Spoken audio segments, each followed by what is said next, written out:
First day that we got there and we got to walk around, it was surreal. Like, I couldn't believe that that was actually happening to me. Like, I couldn't believe that I was there. It was amazing, long, tiring, but totally and completely worth it. I really had a good time, had some really meaningful experiences. I guess it didn't really hit me until after it was over. You know, people say they go places and it changes their life, and I was always like, okay, how much can it really have changed it? But like just the culture, the language, you know, you get so used to everyone speaking English, and you go somewhere else and they don't, and you're just kind of like, it was just that kind of eye-opening experience.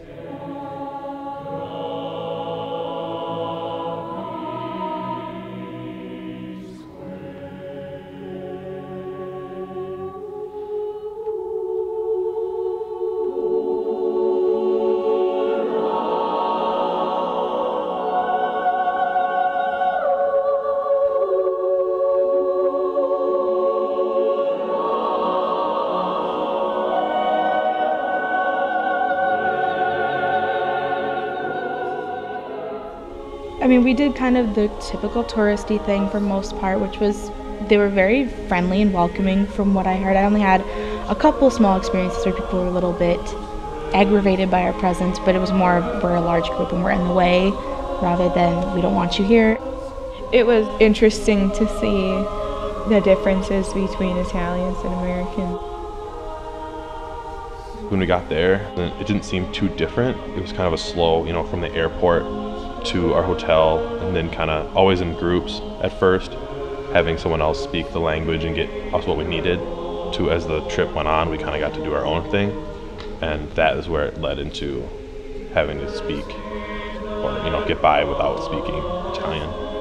It was nice to be able to do a little bit of interaction with the shopkeepers and stuff, just being able to, you know, ask how much something was, or being able to pay for something, saying hello and thank you. You could tell that they thought it was cool that somebody was trying to speak their language, and probably laughing at us too at the same time, but it was fun. So we went out and shopped, and actually got to, we went to this one little store, and this very sweet little old Italian lady did speak a word of English, and so I had to try and communicate with her and say that I wanted this particular item, and we managed to make it work, and she was very, very nice. It's definitely just a learning experience, like an eye-opening experience. The ruins were the coolest thing that I saw. You know, you saw the columns and everything that were there, and thinking that something used to sit on top of that was made out of marble, or, you know, the stone and stuff like that, and it was that high up in the air. That's still standing. I think the thing that astounds me the most is that these things are just so gigantic. It's like the size and the scale of St. Peter's. When you see it in pictures, you can't do it any justice. And you think about the time that they made them in, you know, 1400s, 1500s, 1600s, and you just wonder and marvel at, like, how could they have done something like that? It's so huge and so beautiful. It's still hard to wrap my mind around it, and like the amount of information and the things that they knew then that you wouldn't think that they would have had without the modern conveniences and technologies we have today. So that still blows my mind.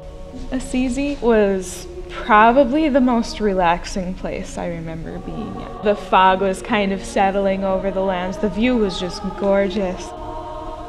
The Colosseum, I think, hit me the most, and I went around the whole thing. I made sure I wanted to go all the way around, and I had gotten a little bit of a break between me and anybody else, so I kind of did it on my own, which was wonderful, and it's just, you could almost feel all of the pain that went through there, and just all those lost souls and the suffering, and it just really moved me, and I felt really, really connected to the place. Like, I could feel everybody who'd ever walked through there, and it was just really, really moving, and I loved it.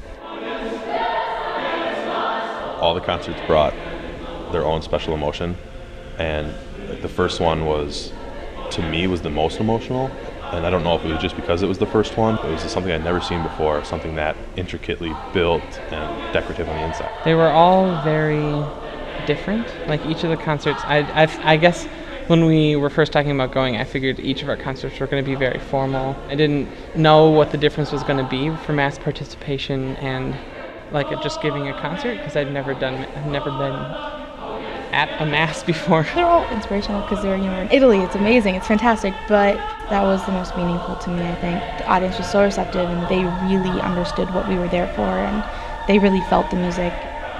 Everybody talked about how great it was to sing in St. Peter's, but to me that was the most important concert because they really cared that we were there.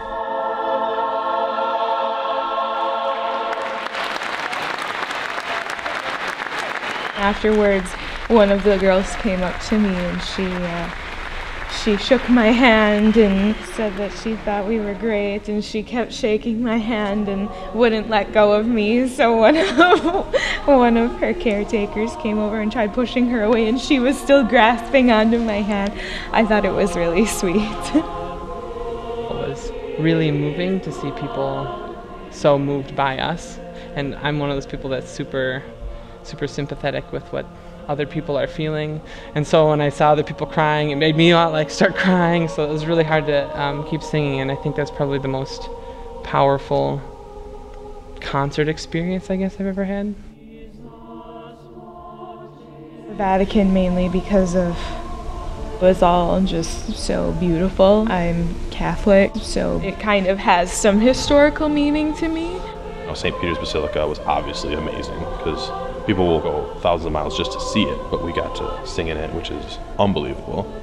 The most meaningful for me, again, I talk a lot about St. Peter's just because I think in terms of art and the richness of music history, a lot of music history is tied very closely to the Catholic Church, just because of the fact that the Catholic Church does have music during their masses, and they recorded everything that they did.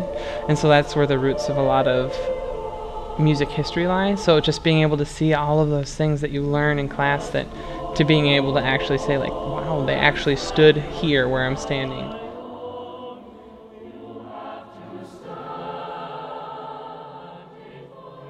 I tried to do my best to speak Italian with them because you could tell that they appreciated it when you did, that it was just made their lives easier, and I think that's probably why I had a better experience.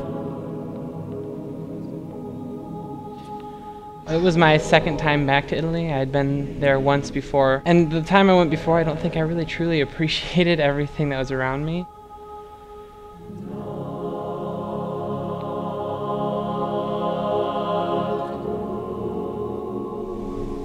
I guess it just broadens my knowledge of other cultures.